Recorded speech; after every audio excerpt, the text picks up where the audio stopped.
지난 안식일에는 저희가 시편 133편의 1절의 말씀을 읽으면서 만남의 기쁨을 나누었습니다. 이제 한 주일이 지난 지금 제게는 더욱 그 뜻이 깊어졌습니다. 그래서 지난번에는 우리 번역으로 읽었지만 이번에는 우리 공동 번역에 나온 시편 133편을 다시 한번 읽겠습니다. 이다지도 좋을까? 이렇게 즐거울까? 형제들 모두 모여 한데 사는 일, 아론의 머리에서 수염 타고 흐르는 옷깃으로 흘러내리는 향긋한 기름 같구나. 헤르몬 산에서 시온산 줄기 타고 굽이굽이 내리는 이슬 같구나. 그곳은 여호와께서 복을 내린 곳, 그 복은 영생이로다. 참, 이제 우리가 내일 아침이면 헤어진다고 생각하니까 이 말씀이 더욱 우리에게 새삼스러워집니다. 한마디로 헤어지기가 싫은 우리 심정들입니다. 우리가 한 주일 지나는 동안에 정들이 두터워졌습니다. 우리 사람들이 가장 싫어하는 것이 헤어지는 것입니다. 그래서 죽음은, 우리가 그토록 죽음을 싫어하는 까닭은 죽음이 그토록 사랑하는 사람들을 헤어지게 만든다고 하는 사실입니다. 다시 만나지 못하게 한다는 사실 때문에 우리는 죽음을 싫어하고 슬퍼합니다. 잠시도 참 눈에서 사라지면 궁금하고 보고 싶은 부모와 자식이 죽음으로는 헤어져야 합니다. 늘 보고 싶고 같이 있고 싶은 아내와 남편도 죽음으로는 헤어져야 합니다. 그래서 우리는 죽음을 싫어합니다. 헤어지는 것이기 때문에, 영원히 헤어질 수도 있는 이유를 가졌기 때문입니다. 또 하나님과 영원히 헤어지는 것을 우리를 지으신, 우리에게 그토록 놀라운 사랑을 부어주시고 그의 형상을 가져다 주신 우리 하나님과 영원히 헤어지는 것이 그토록 견딜 수 없는 멸망이라고 하는 것입니다. 그래서 여기 3절에 그곳은 여호와께서 복을 내린 곳, 그 복은 영생이로다. 하나님이 그분에게, 이 백성들에게 영원히 축복을 하시는 것은 무엇인가 하면 영원히 헤어지지 않도록 주시는 생명, 그것을 영생이라고 말씀하셨고, 그것이 우리에게 주시는 최고의 축복이라고 말씀하셨는데, 왜냐하면 영생을 통하여 우리는 영원히 같이 있고 싶은 사람과, 사랑스러운 사람과, 하나님과 헤어지지 아니하고 영원히 같이 살기 때문입니다. 그것이 영생이 의미하는 진정한 의미인 것입니다. 우리가 지난 한 주일 동안 여기 있는 동안에 여러 가지 축복을 누렸습니다. 참 하나님의 말씀의 축복을 누렸습니다. 어쩌면 하나님께서 그토록 귀중한 말씀을 우리에게 주셨는지 우리는 놀라울 뿐입니다. 또 좋은 공기를 마시고 우리는 건강의 축복을 누렸습니다. 또 아주 이 빼놓지 못할 것 중에 식복도 누렸어요. 식복. 네. 참 그 식복은 정말 이번에 아주 큰 복이었어요. 식복. 이 모든 것을 통하여 우리는 함께 지내는 축복을 누렸습니다. 그런데 아무나 하고 이렇게 같이 지낸다고 즐겁고 기쁜 것이 아닙니다. 우리니까 그랬습니다. 그렇지요? 아무나 하고 지낸다고 기쁜 것이 아닙니다. 다시 말하면 마음이 같은 사람끼리, 통하는 사람끼리, 경험과 뜻이 같은 사람끼리 모여야 그것도 행복하고 기쁜 것입니다. 그래서 여기 한 마음으로 함께 사는 것이 어찌 그리 선하고 즐거운고, 그렇게 말씀했습니다. 행복이라는 것은 결국 더불어 잘 사는 것이 행복입니다. 함께 잘 사는 것이. 이 행복은 사람이 어느 때 경험하는가 하면 바르게 맺어진 관계를 통하여 행복을 경험합니다. 더불어 잘 사는 것, 그것이 행복입니다. 마음이 맞은 남녀가 더불어 잘 사는 것, 그것이 우리가 행복한 가정입니다. 우리 맨션에서 살면서도 이틀돌이로 이틀마다 싸우며 사는 부부는 행복하지 못합니다. 같이 부부라 그러면서도 은행 계정이 달라서 서로 부부의 재산을 모르는 그런 부부는 행복할 수가 없습니다. 친구가 더불어 잘 살 때 우리는 우정의 행복을 느낍니다. 이웃이 더불어 잘 살 때 우리는 설린의 행복을 느낍니다. 그 모든 것 위에 우리가 하나님과 더불어 잘 살 때 우리는 신앙의 엄청난 축복을 경험하는 것입니다. 이래서 여기 베드로 선생님은 베드로전서 3장 8절에서 우리에게 이런 말씀을 주셨지요. 베드로전서 3장 8절입니다. 우리는 여기서 그 비결과 기쁨을 봅니다. 베드로전서 3장 8절 마지막으로 말하노니 너희가 다 마음을 같이하여 체휼하며 형제를 사랑하며 불쌍히 여기며 겸손하며 악을 악으로 욕을 욕으로 갚지 말고 도리어 복을 빌라. 이를 위하여 너희가 부르심을 입었으니 이는 복을 유업으로 받게 하려 하심이라. 복을 유업으로 받게 하시는데 그 내용이 마음을 같이하여 서로 불쌍히 여기며 함께 사는 법을 배우는 데서 우리는 하나님이 주시는 영원한 복을 유업으로 받겠다고 말씀했습니다. 더불어 함께 사는데 진정한 행복의 의미가 있음을 다시 한번 말씀해 주셨습니다. 마음을 같이하여. 이 성경에 나오는 교제, 우리 성경에 자주자주 나오는 성대들이 교제하며 이 교제의 본 뜻에는 공통이라는 말에서 시작됐습니다. 공통. 우리가 서로 어떻게 마음이 맞고 더불어 잘 살 수 있는가 하면은 공통점이 있어야 됩니다. 공통점. 그래서 그 공통점이 많으면 많을수록 교제가 깊어지고 더불어 살게 됩니다. 더 깊어질수록 공통점이 많아집니다.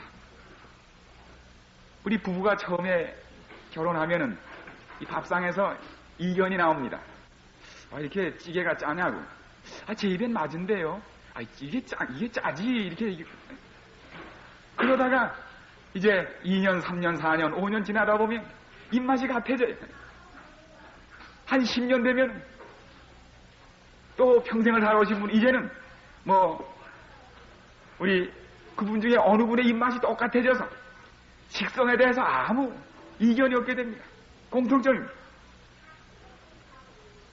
가족은 가장 공통점이 많은 사람들이 모여진 집단이 가정입니다. 저는 강원도 사람이고 저희 집사람은 서울 사람이라서 그 입맛의 입맛이 많이 다릅니다. 전 감자 상당히 좋아합니다. 그리고 우리 강원도 사람들은 막장이라는 게 있어요. 그래서 국을 참 좋아해요. 근데 서울 사람들은 겨우 끓였다 하면은 그저 이 간장에서 건진 된장 그걸 끓여요.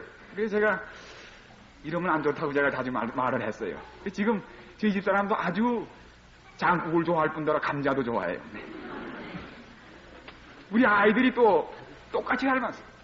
그래서 그게 가족입니다. 가장 많은 공통점을 가지고 살아가는 집단입니다. 그래서 우리가 근데 어떻게 하면은 공통점을 많이 늘릴까? 이 부부들이 서로 할 때 나 닮아라 너 닮아라 이렇게 하면 싸움이 납니다. 나처럼 하라고. 나처럼 하라고. 그래서 그러면 우리가 누구처럼 해야 되는가? 성경에는 우리가 예수께서 그리스도와 같아야 합니다. 나를 닮으라고 본받으라고. 그래서 부부끼리 싸울 필요가 없어요. 남편이 그리스도를 닮으면 됩니다. 아내가 그리스도를 닮으면 됩니다. 그러면 우리 기하의 공리에서 같은 것에 같은 것은 서로 같다는 공리가 있습니다. 같은 것에 같은 것은 서로 같아요. 그래서 우리는 놀라운 공통점을 부부 사이에 발견할 때 행복한 가정이 되고 형제 사이에 발견할 때 우리는 참으로 즐거운 친구와 이웃으로 번져나가는 것입니다. 또 여기 불쌍히 여기라고 말씀을 했습니다. 이 험한 세상을 우리가 싸우듯 살아가는 현실에서 가만히 생각하면 참 모두 피차 우리가 불쌍한 사람들입니다. 우리가 모두 이해하면 서로 돕고 싶은 사람들입니다. 이 2차 대전에 전쟁을 한 묘사한 그 서부전선의 정막이라는 한 글에는 이런 대목이 나와 있어요. 지금 영국군과 독일군이 서로 뒤엉켜서 싸우는 전쟁터입니다. 그래서 그들은 포탄을 피해서 한 병사가 구덩이에 뛰어내렸어요. 뛰어내렸더니 거기는 적군이 엎드리고 있었어요. 둘이 아주 딱 구덩이에서 마주쳤어요. 이 두 병사는 서로 칼을 들고 찔렀습니까? 아닙니다. 뛰어든 병사는 그가 적인 것을 알고 소스라치게 놀라서 미처 어리둥절해 있는 동안에 살펴보니까 그 구덩이에 먼저 엎드려 있던 병사는, 적군은 지금 상처를 입고 치명적인 부상을 입고 죽어가는 사람이었습니다. 이 적군은 갑자기 적군이라고 하는 사실을 잊어버리고 그의 마지막 목말라 애쓰고 그 슬퍼하는 마지막 이 비참한 모습을 보며 자기도 모르는 사이에 수통에서 물을 꺼내서 뚜껑을 열어가지고 입에다 부어넣어줬습니다.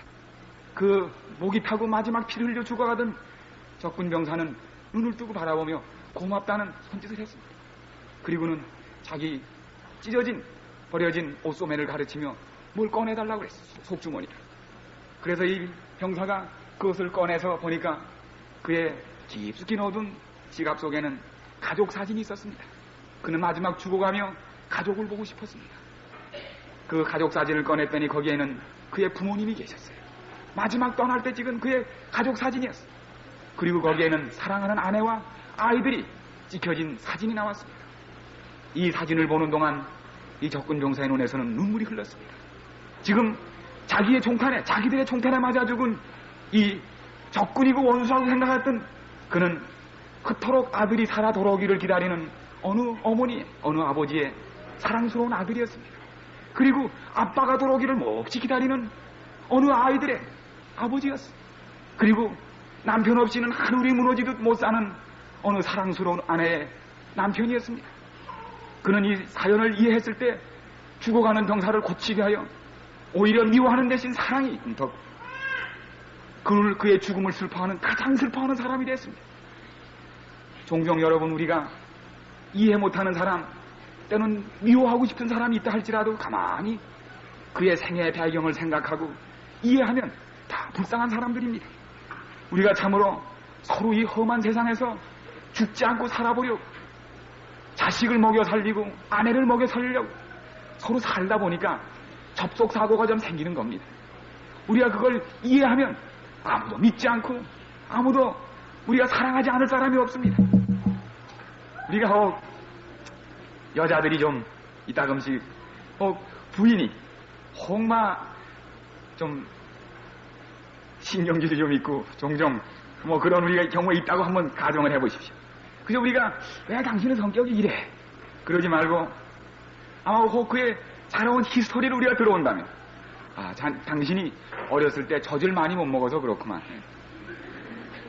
그래서 젖을 많이 먹고 자라지 못해 이렇게 오히려 나에게 사랑을 좀 더 받아야 할 사람이구만. 그렇게 생각하면 훨씬 다른 가족관계가 될 것입니다. 우리가 저는 여기 미국에 와서 이 교회 저 교회 다니며 그 여러 우리 사랑하는 하늘 식구들을 만날 때 제 마음에 많은 것을 느꼈습니다.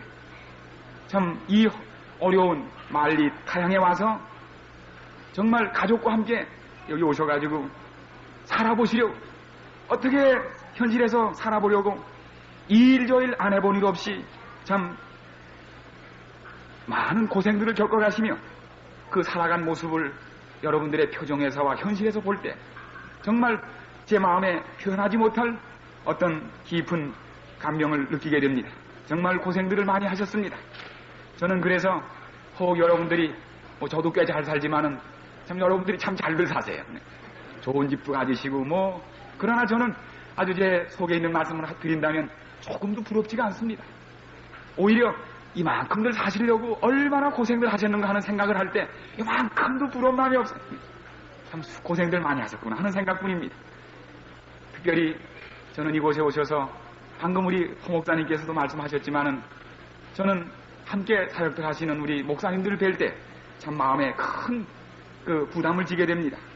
얼마나 이곳에 오셔서 목회하시는 일이 한국과 달라 얼마나 심적 고통이 많은지 모릅니다.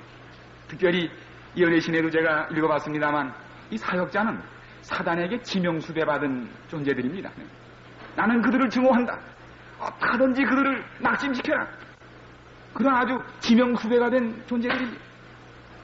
그러므로 사랑하는 여러분이여, 우리가 하늘을 함께 가는 나그네로 여기 베드로전서에 말씀한 대로 우리가 형제를 사랑하며 채울하며 서로 불쌍히 여기며 겸손하며 악을 악으로 갚지 말고 욕을 욕으로 갚지 말고 서로 복을 빌므로 우리가 영원히 하나님의 나라에서 함께 사는 그 축복을 유업으로 받기에 합당한 사람들이 다시 한번 되시기를 간절히 바랍니다. 여러분, 특별히 이 미국 사회에서 문제가 많은 고부간의 문제도 그렇습니다. 아내가 남편을 사랑하면 그 사랑하는 남편을 낳아준 부모님을 사랑해야 합니다. 또 우리가 자부를 또 거느리신 부모님이 계시다면 우리 딸도 남의 집 며느리가 된 생각을 하면은 또 딸처럼 생각하면 얼마나 문제가 없겠습니까? 다 이렇게 될 때 세상에 아무 문제가 없어요. 그래서 우리는 마침내 더불어 잘 살게 되는 것입니다. 그것이 영생할 수 있는 자격이요 영생의 가치입니다. 마음만 맞지 않은 사람이 영생하면 얼마나 괴롭겠어요. 얼마나 지겹고. 그래서 우리가 더불어 잘 사는 연습을 우리는 이곳에서 했습니다. 이 경험을 우리가 계속하시게 되기를 간절히 바랍니다. 저는 연전에 출판부의 부탁으로 전도 작은 소책자 전도지를 써달라고 하는 부탁을 받을 때 그 맨 1페이지에 이런 기록을 썼댔습니다. 편리해졌어도 평안치는 못한 생활, 빠르게는 다녀도 시원치 않은 마음, 이것저것 가져봐도 허전한 나날, 어울려는 살아도 가시지 않는 외로움. 현대 생활은 이 숨가쁜 모퉁이로 사람을 몰아넣었습니다. 지금 우리는 어느 시대 누구보다도 더 많은 것을 보고 듣고 알고 말하고 있습니다. 그러나 마음은 여전히 답답할 뿐입니다. 지금 우리는 물질 문명에 넘치는 혜택으로 없는 것이 없는 세상에 삽니다. 그러나 행복하지는 않습니다. 지금 우리에게 없는 것, 우리가 가지지 못한 것은 무엇입니까? 이게 오늘 우리 미국 사회에 그저 이렇게 적용시키면 아주 적절한 묘사가 된다고 다시 한번 느꼈습니다.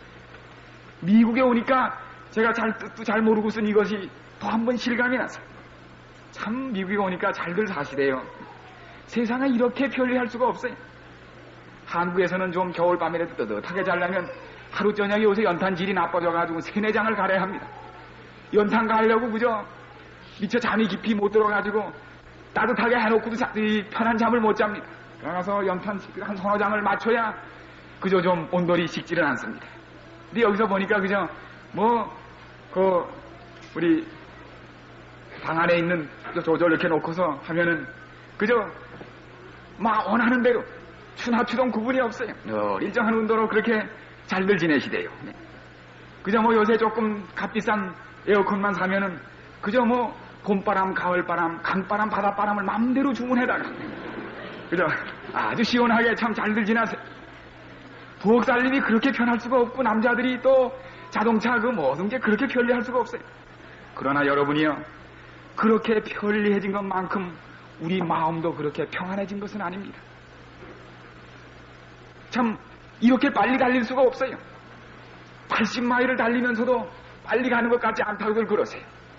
그러나 여러분, 우리 마음은 서울 시내 버스를 타고 다닐 때처럼 그렇게 그때보다도 별로 시원한 것도 없습니다. 도대체 이 까닭이 무엇입니까? 지금처럼 사람이 잘 산 때가 없습니다. 그러나 지금처럼 불행이 넘치는 세상도 없었습니다. 지금처럼 좋은 집이 많은 때도 없었지만은 지금처럼 슈이톱이 없는 때도 없었습니다. 도대체 어디가 무엇이 잘못된 것입니까? 지금처럼 우리 자녀들을 잘 먹이고 잘 입히고 이것저것 해달라는 대로 다 해준 때도 없었습니다. 그러나 지금처럼 우리 자녀들이 이렇게 망나니가 되어가는 때도 없습니다. 도대체 무엇이 어디가 잘못되어 온 것입니까? 세상에서 가장 잘 산다는 나라인 미국에 우리와 삽니다. 그러나 우리는 봅니다. 세상에서 가장 잘 산다는 미국이 지금 범죄 제국이 되어 있습니다. 범죄 왕국이. 참 이상한 일입니다. 도대체 무엇이 없어서 그런 것, 무엇이 모자라서 그런 것입니까? 어디가 잘못된 것입니까? 제가 여기 오기 전에 라디오에서 어느 정신과 의사와 이 대담하는 것을 들었습니다. 어느 어머니가 이 정신과 의사를 찾아와서 대담한 것을 나중에 다른 사람이 인용하는 그 경우였습니다. 어머니는 울면서 얘기를 했어요. 나는 중학교 2학년짜리. 이 아이에게 안 해준 것이 없었어. 제가 원하는 거 다 해주고 남 못지않게 다 정말 뒷바라지 했는데 이 아이에게 도벽이 있다는 것입니다. 그냥 훔치는 거예요. 학교 가서 훔치고 집에 거 훔쳐나가고. 어머니는 울면서 선생님, 이 아이를 어떻게 하면 좋습니까? 어떻게 하면 이 버릇을 고칩니까? 그랬더니 그 아이가 옆에 가만히 듣더니 눈을 끔벅끔벅 하고 있더니 입을 열어서 엄마가 해준 게 뭐예요? 밥은 식모 아줌마가 해주고 학교는 운전기사가 데려다주고 공부는 가정교사가 시키고 엄마가 해준 게 뭐예요? 여러분이요, 이게 한국 현실이지만 미국 현실은 더욱 그렇습니다. 우리 지금 미국으로 대표되는 서구 문명이 지금 밑바닥부터 물러앉고 있는 중입니다. 그것은 많은 분들이 지금 염려하는 에너지 크라이시스 때문이 아닙니다. 모럴 크라이시스, 도덕적 위기입니다. 진정한 인간관계가 깨어지고 진정한 사랑이 없어지고 진정한 관심의 부재에서 오는 아이덴티티 크라이시스라는 겁니다.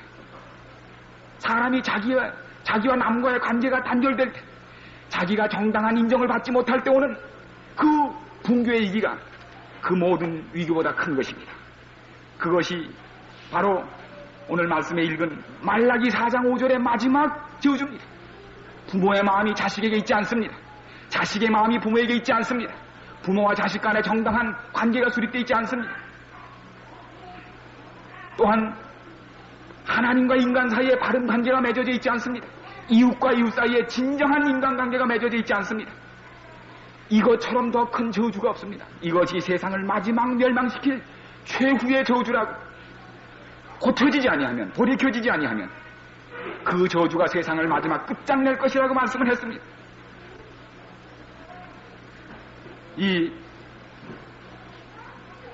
우리가 특별히 미국에 온 중요한 이유 가운데 하나가 자녀들의 행복을 위해서 왔습니다. 자녀들의 앞날을 위해서 왔습니다. 그 중요한 이유 중에 하나입니다.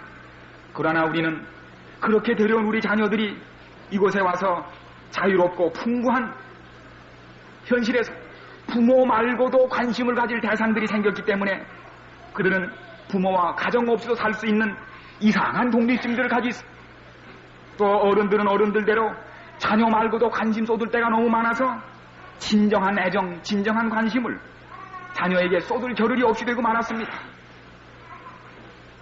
그 결과로 우리는 시편 106편 33절에 있는 말씀을 오늘 미국 사회에서 정도의 차이는 있을 망정 우리는 그 경험하고 있는 것입니다. 여기 보면은 이 말씀이 있어요.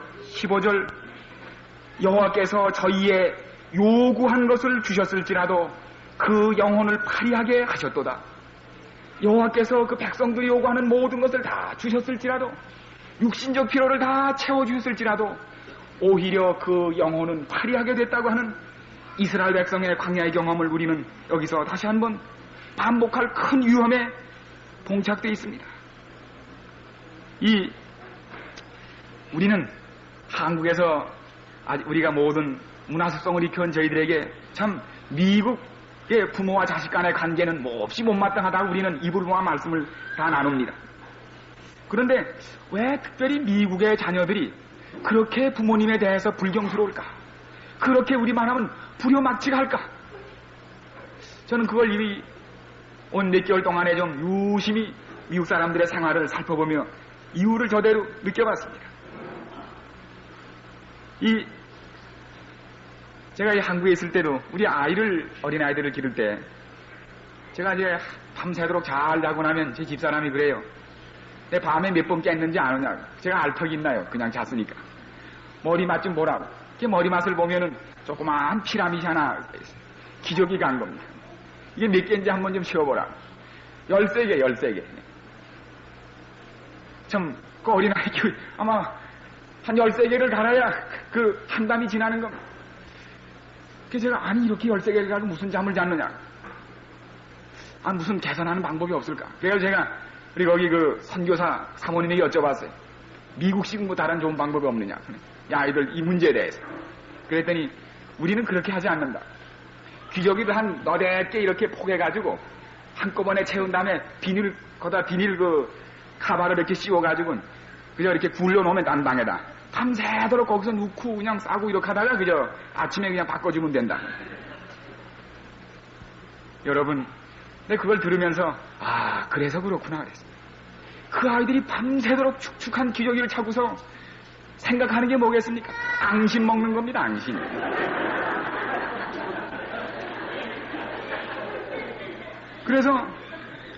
그리고 그렇게 아이가 같이 있고 싶어 할 때 플레이팬에다가 넣어가지고 가둬길래 또 몸매 버린다고 엄마 젖을 안 먹여. 걔가 차디찬 고무젖꼭지 소젖을 먹으면서 그 아이는, 미국 아이들은 어머니 가슴의 체온을 모르고 자랍니다. 어머니 가슴이 몇 도인지를 몰라요. 그리고 혹시 또 어디 갈 때는 알미늄으로 만든 지게에다가 그것도 또 머리를 저쪽으로 해가지고 거꾸로 메고 다니니 걔들이 어머니에 대하여 아버지에 대하여 뼈저리게 느낀 사랑이 없는 겁니다. 가슴에 스며드는 관심을 받아보지 못했기 때문에 어머니 은혜를 생각할래도 기억나는 게 없는 겁니다. 저는 어머니를 생각할 때 어머니의 그 깊은 사랑에 대하여 지금도 제가 참 잊지 못하는 많은 이야기들이 있어요. 제 어머니에게 효도하고 싶습니다. 저는 어머니에 대한 잊을 수 없는 많은 이야기를 가지고 있습니다. 우리는 다 어머니 날이 돼서 나실 때의 괴로움 다 잊으시고 기를 때 밤낮으로 애쓰는 마음, 진자리 마른 자리 갈아뉘시며 손발이 다 닳도록 고생하시네. 이 노래를 부를 때 우리는 눈물이 흐릅니다. 어머니의 은혜를 생각하고 부모님의 은혜를 생각하고 눈물이 흘러요. 그리고 효도하고 싶어요. 편지를 쓰고 싶어요. 넉넉지 못한 돈이지만 우리가 체크를 써서 고향에 붙이는 이유도 바로 그것입니다. 근데 미국 아이들은 이 노래를 부를 수가 없어요.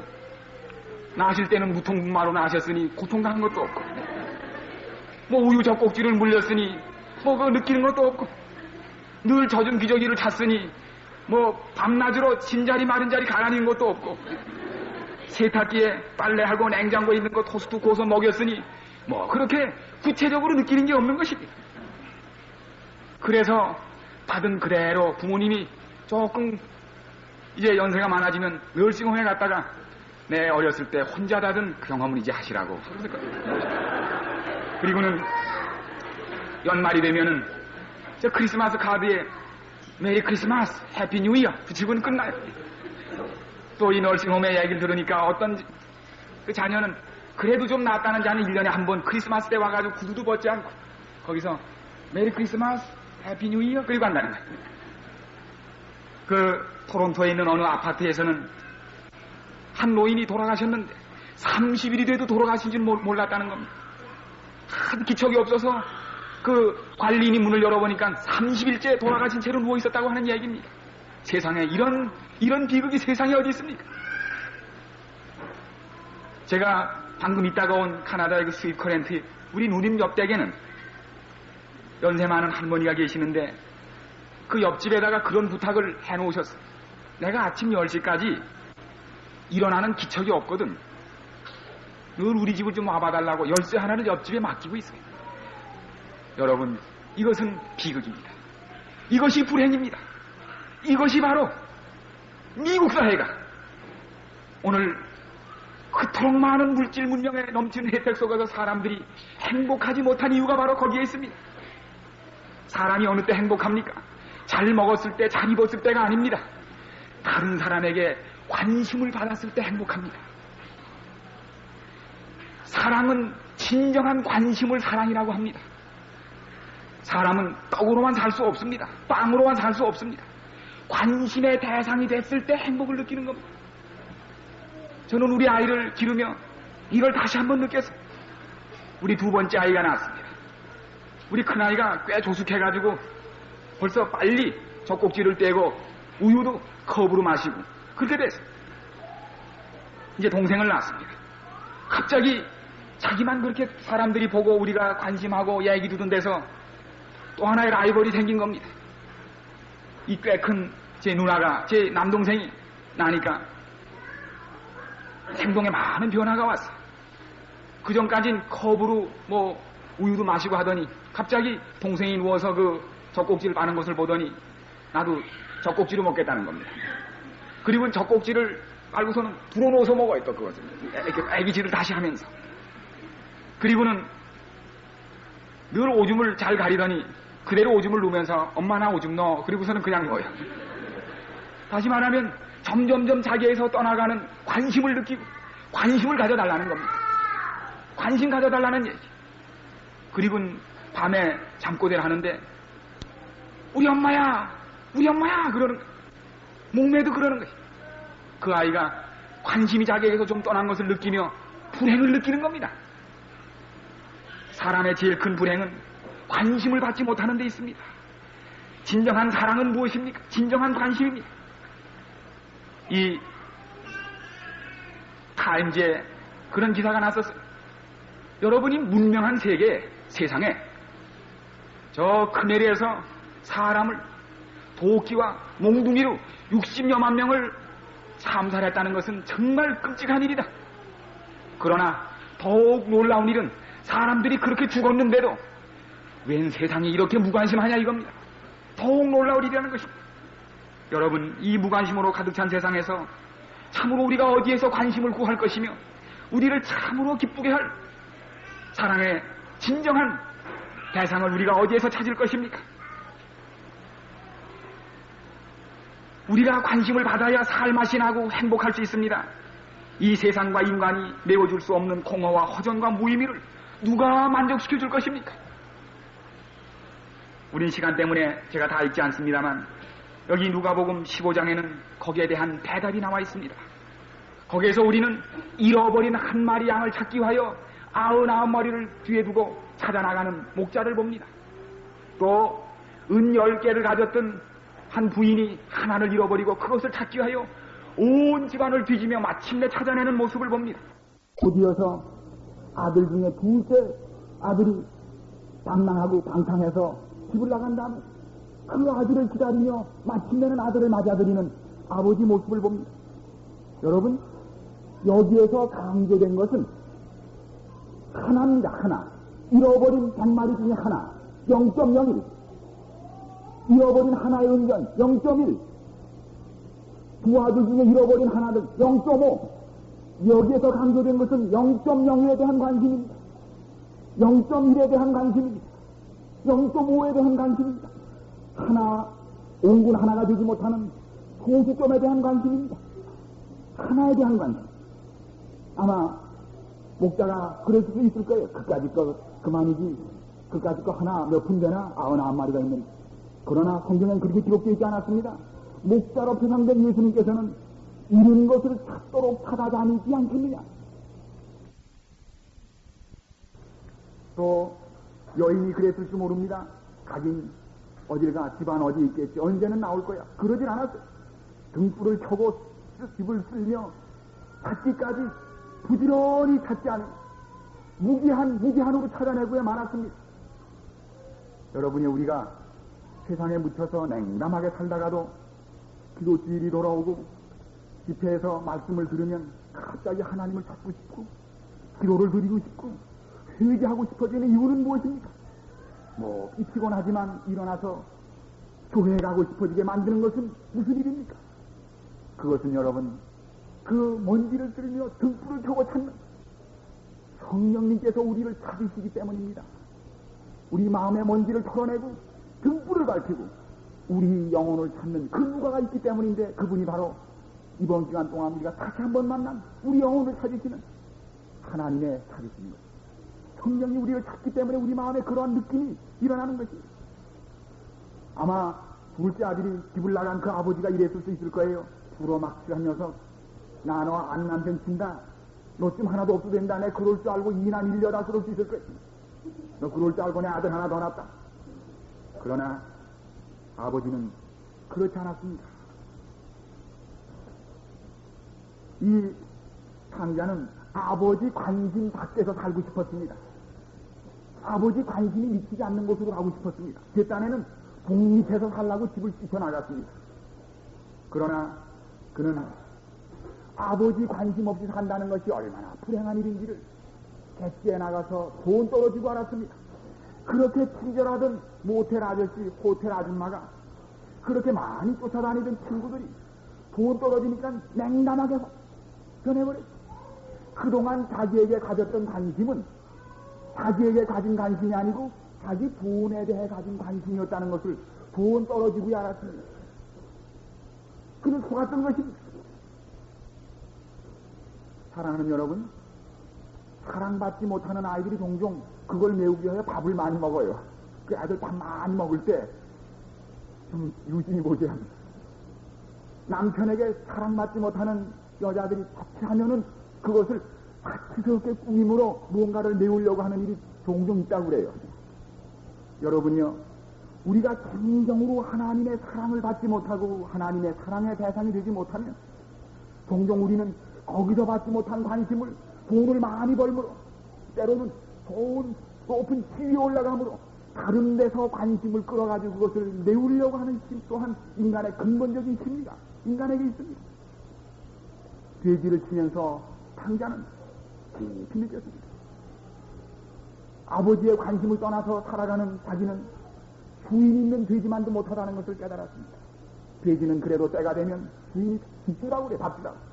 그러나 아버지 곁을 떠난 자기는 제때 밥 먹으라는 사람이 없습니다. 탕자는 눈물이 흘렀습니다. 아버지 관심을 받고 싶었습니다. 그는 아버지의 관심을 받기 위하여 남루한 차림으로 아버지를 향하여 떠났던 것이 우리는 그토록 유명한 탕자의 비유요. 우리 하나하나의 모습을 거기서 보는 것입니다. 우리 사람은 아예 지을 때 하나님의 관심의 대상으로 지어졌기 때문에 하나님의 관심을, 사랑을 받기 전에는 결코 행복할 수가 없습니다.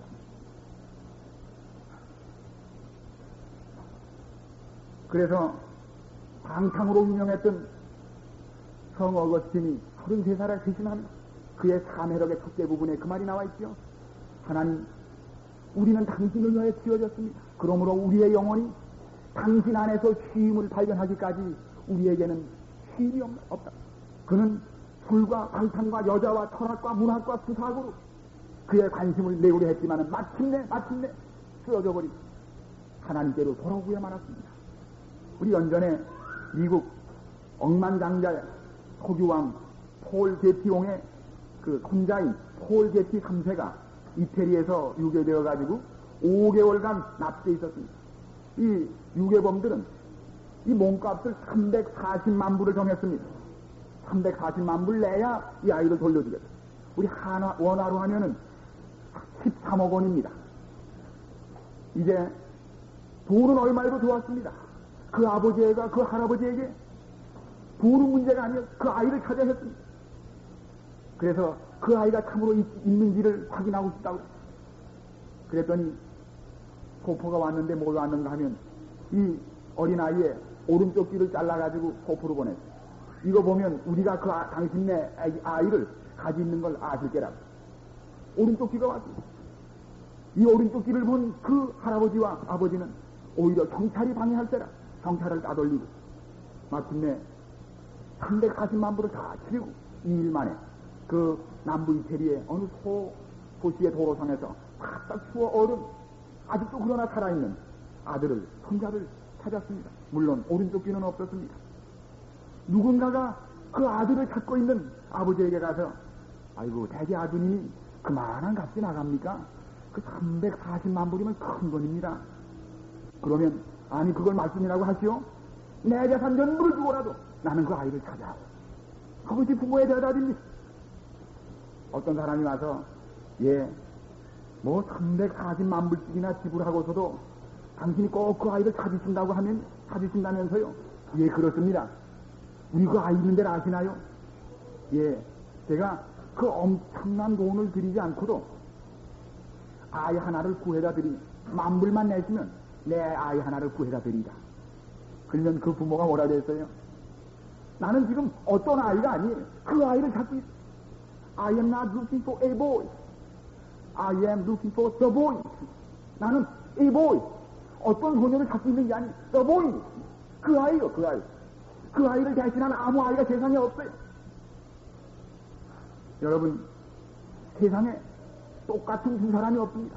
일란성 쌍생아, 오쌍생아도 똑같지 않습니다. 다릅니다.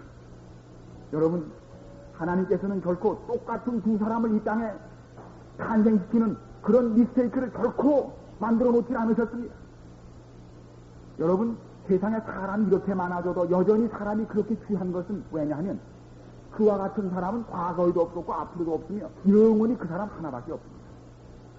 세상에 하나밖에 없는 물체가 있다면 그건 제일 귀한 겁니다. 그런 걸 우린 영어로 프라이슬레이스라고 그래요. 너무 귀해서 값을 먹일 수 없는 것입니다.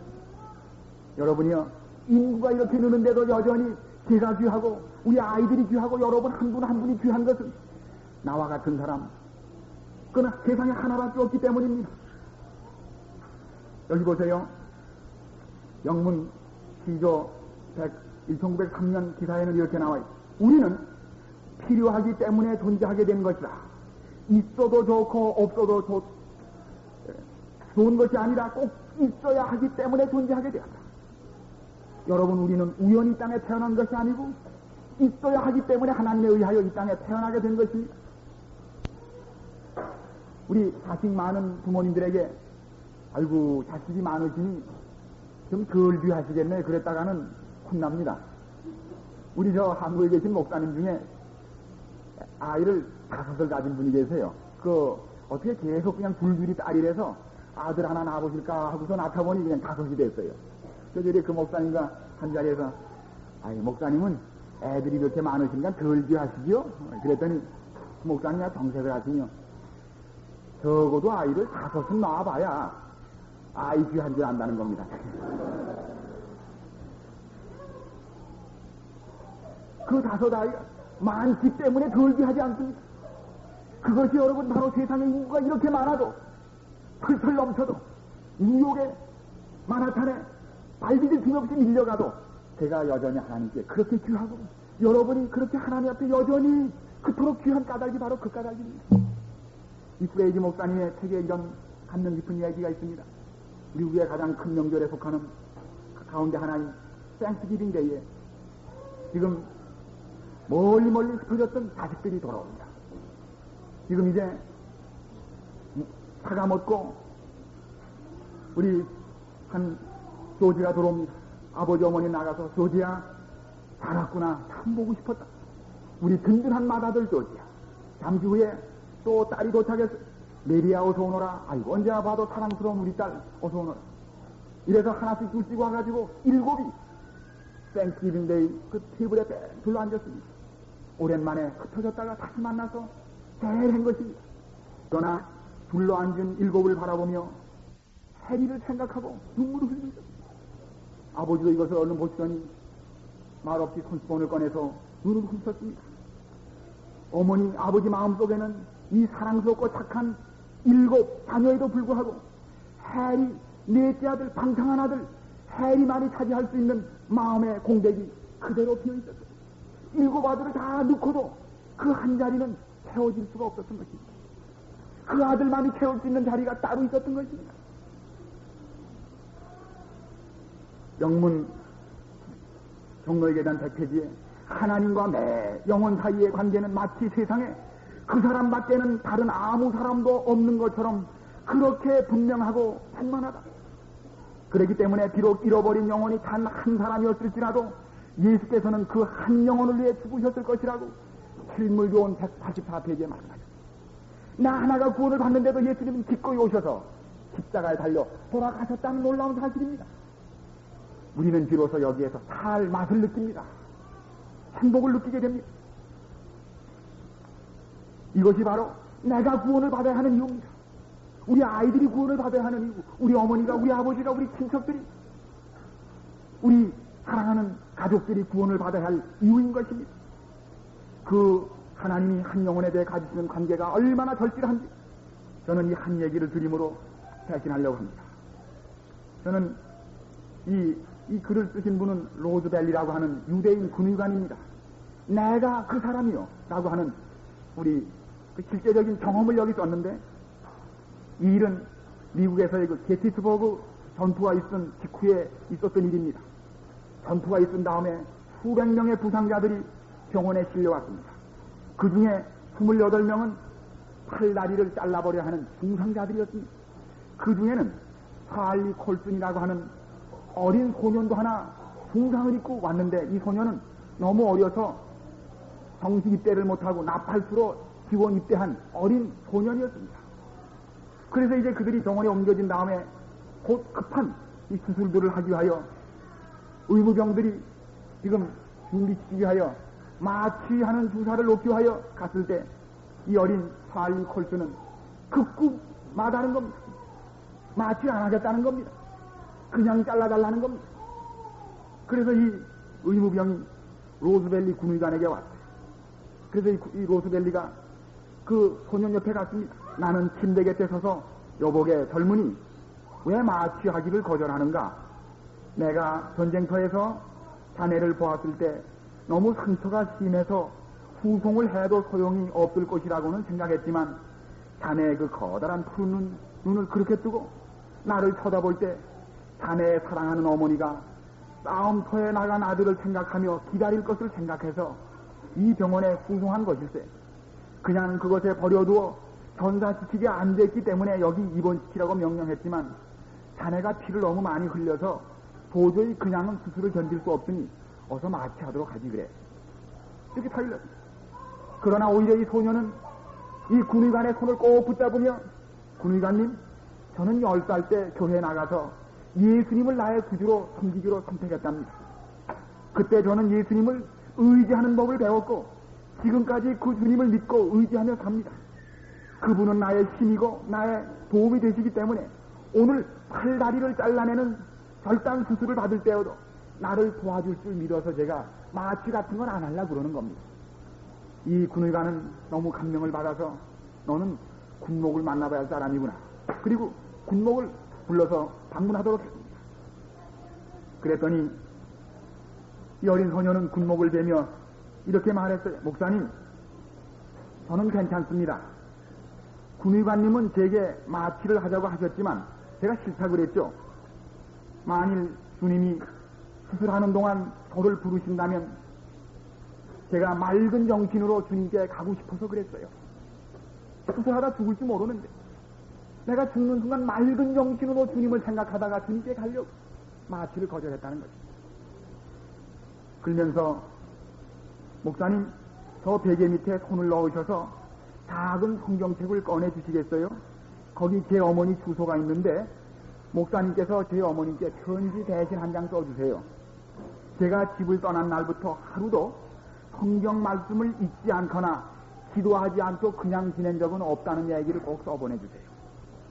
그리고는 군의관님, 저는 준비되었습니다. 제 팔다리를 결단하셔도 절대로 괴로워하지 않고 참을 테니 군의관님께 말씀해서 그냥 자르라 그러죠.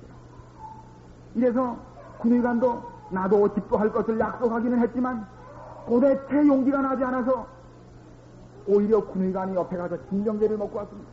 한 잔은 안 먹고 군의관이 먹었습니다. 내가 팔점을 자르고 뼈를 절단하는 동안에도 어린 살리는 벽앤머리를 꼭 붙잡은 채 오 예수님, 내 곁에 계세요. 나와 함께 하세요. 하면서 끝까지 약속대로 그 수술을 견뎌냈습니다. 그날 밤 나는 솜처럼 잠을 잘 수가 없었다. 그 어리고 푸른 눈동자의 사병의 용기와 사랑은 물론 예수님, 내 곁에 계세요 하던 조용한 음성이 자꾸자꾸 귀에 들리는 것이었다. 밤 1시가 가까웠을 때 난 자리에서 벌떡 일어나 병원에 가보았다.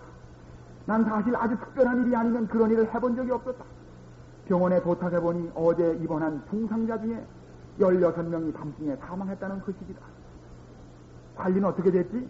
별일 없습니다. 지금 어린애처럼 잠이 들었습니다. 그런데 닷새 후에 또 한 번 수술을 하는 날이죠. 마주 수술을 해야 됐습니다.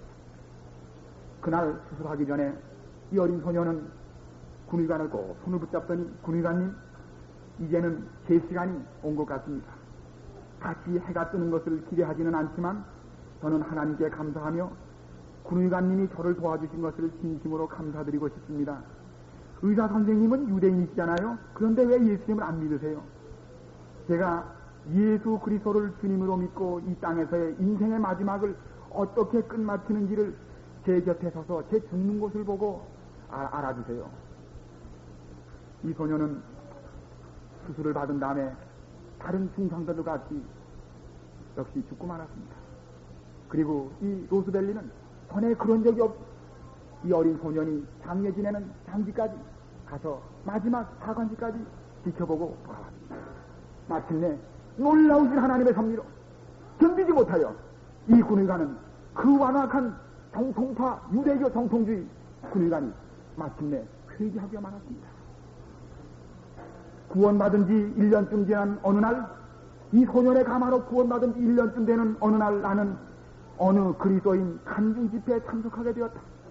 한 서너 사람이 일어나서 자기의 관증을 한 다음에 마지막으로 어떤 나이 많은 할머니 한 분이 일어나더니 이런 간증을 했어요. 사랑하는 교우 여러분, 아마 이것이 제 생애의 마지막 간증이며 기도 제목이 될 것입니다. 어제 의사 선생님 말씀에 따르면 제 폐가 너무 많이 나빠져서 아마 이제 며칠 더 못 산다고 말씀하시는군요. 고 주님을 만나게 될 것이니 반갑습니다. 그런데 아시는 대로 제 아들은 이 나라의 군인일 뿐 아니라 예수님의 병사로 지난 전쟁 때 상전하여 중상을 입고서 병원에서 어느 유대인 군의관의 수술을 받았지만 닷새 후에 죽었답니다. 그런데 김목이 내게 아들의 편지와 함께 성경을 보냈는데 그 편지 안에는 그 유대인 군의관이 곧 구원받게 되도록 이 애미에게 간절한 기도 제목을 썼답니다.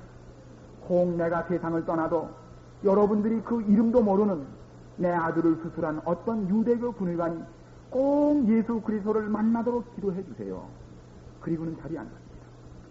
이 얘기를 들은 앉아 듣고 있던 군의관은 벌떡 일어났습니다. 더 앉아 있을 수가 없었습니다. 그는 벌떡 일어나 앞에 나가서 이 부인의 손을 붙잡고 울부짖었습니다. 여보세요, 사랑하는 자매님, 당신의 아드님이 울며 기도하던 사람이 바로 저입니다. 내가 그 사람입니다. 이제 저는 예수님은 나의 주님이고 저는 그리스도인이 되었답니다. 온 회중 가운데는 눈물과 찬송이 집어먹혔습니다. 참으로 이 한 어린 영혼의 간절한 기도가 시작되어 나는 수많은 그리스도인들의 사랑으로 결국 십자가에 온 것이다. 이제 머지않아 나도 천국에서 그 찰리를 만날 것을 기대하며 내 평생 이 간증을 가지고 그리스도를 전하며 살련다고 그는 소리내 울면서 간증했습니다. 사랑하는 여러분이여, 우리는 예수님께서 마지막 십자가에서 너무나 고통이 심하여 그 견딜 수 없는 고통을, 너무 고통이 심하기 때문에 어떤 죄수들은 미쳐버립니다. 그래서 관례대로 이 죄수들이 너무너무 고통하면 그 고통을 잊게 해주기 위하여 어떻게 하는가 하면 산 끝에다가 쉰 포도주를 해융에 묻혀가지고 입에다 대주었습니다. 예수님이 너무 고통하시는 그때 한 로마 병정이 예수님을 마취시켜가지고 고통을 잊게 해주려고 어떻게 했어요?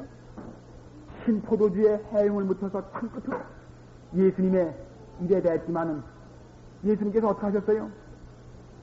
그 고통을 당하시면서도 그렇게 목이 마르시고 목이 탁 타시고 입술이 새카맣게 타셨으면서도 그 흰 포도주를 삼키지 않으시고 고개를 내주었습니다. 예수님은 마취당하고 싶지 않았습니다. 그 견딜 수 없는 심장이 터지는 마지막 고통 가운데서도 잃어버린 인류를 생각하고 싶으셨습니다. 여러분을 한 사람씩 생각하고 싶으셨습니다.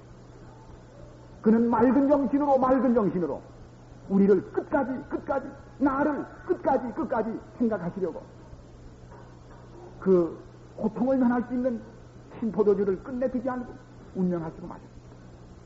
사랑하는 여러분, 우리가 그렇게 구원받은 사람들입니다. 우리가 그러한 놀라운 사랑의 관심의 대상들입니다. 우리는 여기에서 그동안 잃어버렸던 나의 아이덴티티, 나의 가치, 나의 관계를 다시 한번 피할 수 없는 십자가에서 발견하게 되는 것입니다. 사랑하는 여러분, 우리는 하나님의 아들과 딸입니다. 저는 예수님의 십자가를 믿습니다. 저는 제 어머니를 몹시 사랑합니다. 제가 이번에 좀 더 나은 조건으로 필리핀에 유학 갈 수 있는 경우를 제가 좀 사양하고 이곳에 온 이유 가운데 하나가 제가 제 어머님을 돌아가시기 전에 제 어머님 곁에 좀 더 있고 싶어서 그랬습니다. 제가 이번에 어머니 곁에서 왔습니다. 어머니가 얼마나 저도 저지만은 혼자를 그렇게 보고 싶어 하는지 몰라요. 동생 편지에 보면 어머니가 제가 보낸 우리 아이들 사진을 벽에 걸어놓고 이렇게 두 무릎이 손을 짚고서 그냥 엉엉 우신다는 거예요. 우시다가 너무 마음이 상해서 20년 전에 하신 수술이 재발이 됐어요. 4시간을 수술하시고 한 달을 입원해 계셨습니다. 그렇게 보고 싶으신 것입니다. 그것이 결국 사이코소매틱이요. 너무너무 보고 싶어서 난 병입니다. 언제 돌아가실 줄 모르는 환갑을 지낸 저희 어머니, 제가 마지막 효도하고 싶어서 사실은 제가 이곳에 온 이유 중에 하나가 바로 그것이었습니다. 저는 지금도 확신합니다. 저희 어머님은 만약에 제가 죽어야 할 텐데 어머님이 제 생명을 대신할 수 있다면 저희 어머님은 지금 저를 위해 대신 돌아가십니다. 전 그걸 믿습니다. 전 그렇기 때문에 저를 지으신 예수님께서, 저에게 생명을 넣어준 우리 예수님께서 저를 위해 넉넉히 십자가에 돌아가셨음을 저는 지금도 확신합니다. 저는 이 시간을 마치며 사랑하는 여러분이요, 우리가 어떠한 사람인 것을 기억하시기 바랍니다. 보라, 하나님이 어떠한 사랑을 우리에게 주사 우리로 하나님의 자녀가 되게 하셨는고. 저는 이번에 지난 학기에 택한 한 과목에서 아주 감명 깊은 이야기를 들었습니다. 한 은퇴한 나이 많은 목사님이 그 경험담을 하시러 우리 방에 오셔서 말씀하셨습니다. 자녀 교육에 대해 말씀하셨습니다. 그는 이런 말씀을 하셨어요. 사랑하는 딸이 둘인데 둘을 출가시켰어요. 그런데 지금 그토록 정말 사랑하는 딸을 곁을 떠내보내면서 얼마나 마음이 아프고 상심했는지 모릅니다. 이 딸을 아버지 곁을, 어머니 곁을 떠내보내면서 내가 이 딸에게 줄 수 있는 제일 큰 선물이 무엇일까? 이것을 생각하다가 이제 우리 미국 결혼식에서 다처럼 마지막 지금 혼례가 끝나고 아버지가 마지막 키스를, 마지막 입맞춤을 그 딸에게 줄 때 아버지는 이 포켓에서 흰 봉투에, 아주 얄팍한 흰 봉투에 작은 무엇 하나를 거기 넣었습니다. 그리고 거기에 편지 하나를 정성스럽게 타자를 쳐서 거기 넣었습니다. 이 편지에는 이렇게 쓰여 있었습니다. 제가 이것을 들은 대로 여기 옮겨 썼습니다. 사랑하는 딸아,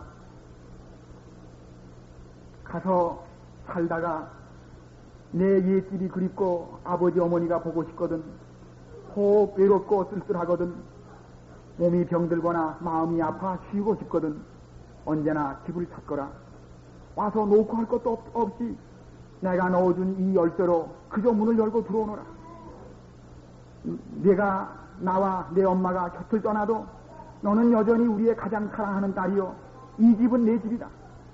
피곤하면 내가 전에 눕던 침대에 와서 눕고, 배가 고프면 냉장고의 문을 열고 부엌에 가서 무엇이든지 내가 원하는 것을 마음껏 먹으려무나. 우리의 것은 모두 내 것이니까 너에 대한 내 어머니와 아버지의 변치 않는 사랑과 관심의 진정한 표지로 이 열쇠를 내게 선물한다. 그것이 그 아버지가, 어머니가 딸에게 준 선물이었습니다. 그 후에 딸은 그 열쇠를 받아들고 눈물을 흘리며, 아버지, 어머니, 난 세상에서 제일 좋은 결혼 선물을 받았습니다. 사랑하는 여러분, 예수님께서는 이 땅을 떠나시며 마지막 뒤에 남긴 그의 아들, 딸들을 향하여 너희는 마음에 근심하지 말라. 하나님을 믿으니 또 나를 믿으라. 내 아버지 집에 있을 곳이 많도다. 내가 너희를 데리러 오겠다. 그리고는 우리에게 천국의 열쇠를 우리에게 맡기고 떠나셨습니다. 사랑하는 여러분, 우리는 행복한 사람들입니다. 우리는 한 주일 동안 하나님께서 우리에게 주신 천국의 열쇠를, 관심과 사랑의 영원한 열쇠를 받은 사람들입니다. 이제 우리는 불행할 필요가 없는 사람입니다. 이제 우리는 슬퍼할 필요가 없는 사람들입니다. 우리 마지막 기도를 위하여 머리를 숙이십시오.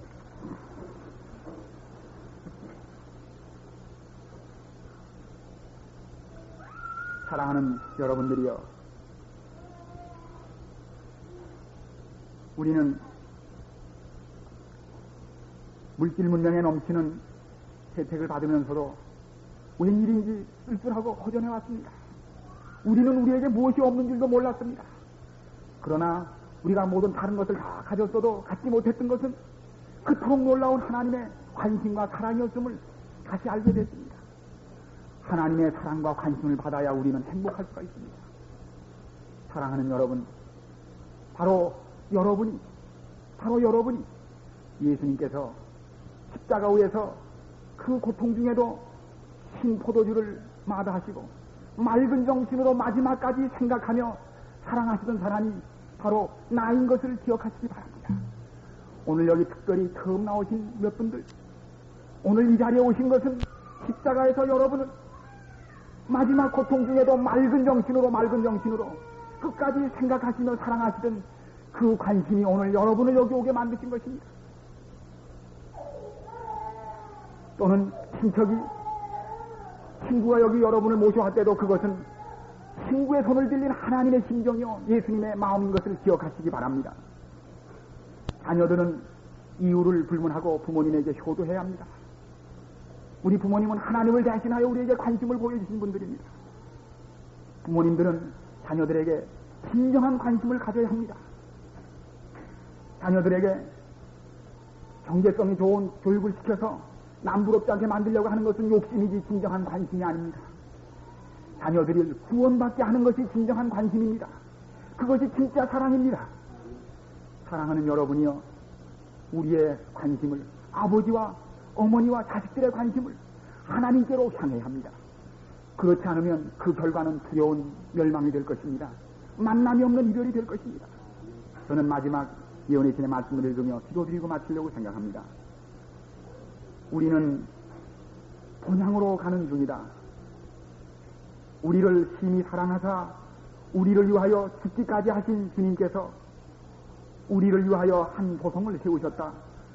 새 예루살렘은 우리가 안식할 서소이다. 하나님의 도성에는 다시 슬픔이 없을 것이다. 슬픔의 통곡도 깨어진 희망과 매장된 애장의 만나도 다시는 들리지 않을 것이다. 머지않아 우리는 우리의 둔한 의복들은 혼인 예복으로 바뀌어질 것이다. 머지않아 우리는 우리 왕의 대관식을 목도할 것이다. 그 생명이 그리스도 안에 숨김받은 사람들, 이 세상에서 믿음의 선한 싸움을 싸운 사람들은 하나님의 나라에서 구주의 영광으로 빛날 것이다. 머지않아 우리는 우리 생애의 소망의 중심이신 그분을 뵙게 될 것이다. 교회 증언 9권 286페이지 7페이지. 자비로우신 주님, 참으로 있어도 좋고 없어도 좋은 듯한 정말 아무것도 아닌 저희들을 이토록 사랑하셨고 관심을 가지신 것을 인하여 감사합니다. 주님, 심장이 터지는 그 마지막 고통 중에서라도 맑은 정신으로 우리를 사랑하시려고 생각하시려고 신포도주를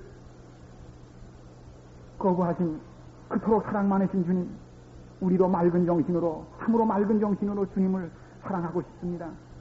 주님, 그동안 저희가 세상살이에 시달려서 우리 주님을 맑은 정신으로 사랑치 못한 죄를 용서해 주시옵소서. 주님, 세상을 살고 우리 자녀들과 우리 아내들 살기 위하여 바쁘게 뛰어다니는 동안 저희들은 미처 주님의 사랑을 우리 가족과 자녀들에게 가르치기를 잊었습니다. 용서해 주시옵기를 간절히 바랍니다.